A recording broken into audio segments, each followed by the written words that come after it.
Tattered Script Publishing is about building a community. And one of the important things that I think when we try to do when we build a community is we bring people into our lives. And books have a way of bringing people into the life of an author. So a little bit about why I'm panning around in my house the way that I am and talking about myself and my books and Tattered Script Publishing is it's a way for me to offer me, the author, a part of myself that ends up in each of the books that I create, although they're as much not about me as they are about me. And I think what's fascinating about creativity is where does it come from? And how do we make words? How do we make art? How do we make music? How do we make songs and dances? Where does it come from? Well, it comes from someplace very deep within us, and that deep place within our soul speaks. And when the soul speaks, in my case, it comes out in language.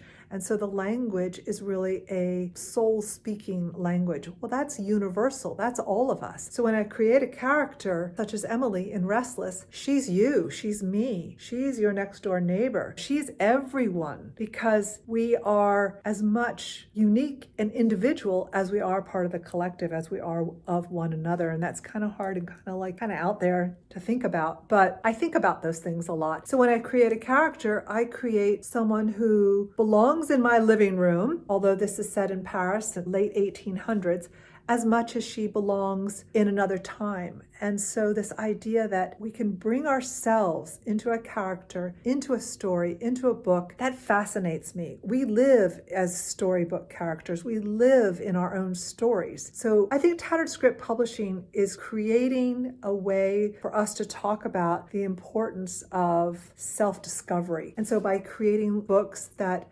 encourage self-discovery, I create books that invite travel.